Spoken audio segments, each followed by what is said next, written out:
पंतप्रधान नरेंद्र मोदी हे आज रात्री 8:30 वाजता देशाला संबोधित करणार आहेत। अर्थातच यावेळेला मोदी नेमकं काय बोलणार, कोणता मुद्दा असणार हे स्पष्ट झालेलं नाहीये। मात्र तरी देखील महिला आरक्षणाशी संबंधित संविधान दुरुस्तीच्या विधेयकावरती ते बोलणार असल्याची चर्चा होतीये। काल संसदेमध्ये हे विधेयक मंजूर झालं नाही।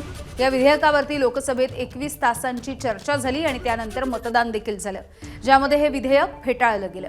महत्त्वाचं म्हणजे मोदी सरकारच्या 12 वर्षांच्या कार्यकाळामध्ये पहिल्यांदाच सभागृहामध्ये एखादा विधेयक मंजूर होऊ शकलेलं नाहीये आणि याच मुद्द्यावरून सत्ताधारी आणि विरोधक यांच्यामध्ये जोरदार आरोप प्रत्यारोप सुरू आहेत। त्यामुळे आज रात्री 8:30 वाजता पंतप्रधान नरेंद्र मोदी नेमकं काय बोलणार आहेत, काय संबोधित करणार आहेत याकडे लक्ष आहे।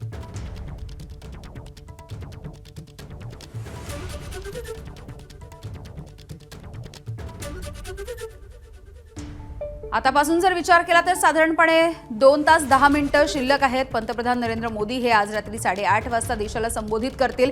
याआधी कॅबिनेटची बैठक देखील आज केंद्रीय कॅबिनेटची बैठक पार पडलेली आहे आणि यामध्ये देखील पंतप्रधान नरेंद्र मोदी यांनी कालच्याच या विधेयकाविषयी भाष्य देखील केलंय। त्यामुळे पंतप्रधान नरेंद्र मोदी हे आजच्या कॅबिनेटच्या बैठकीमध्ये नेमकं काय म्हणाले ते देखील बघूया। विरोधकांनी खूप मोठी चूक केली, महिला आरक्षण विधेयक रोखल्याची किंमत मोजावी लागेल। विरोधकांनी आमचा पराभव नाही तर महिलांच्या हक्कांचा विरोध केला। विरोधकांची महिलांबाबत नकारात्मक विचारसरणी आहे असंही मोदी या बैठकीत म्हणाले होते। हा संदेश देशामधल्या प्रत्येक गावामध्ये पोहोचवला पाहिजे। विरोधी पक्ष आता आपली भूमिका योग्य ठरवण्याचा आणि लपवण्याचा प्रयत्न करतोय असंही मोदींनी या बैठकीत म्हटलंय।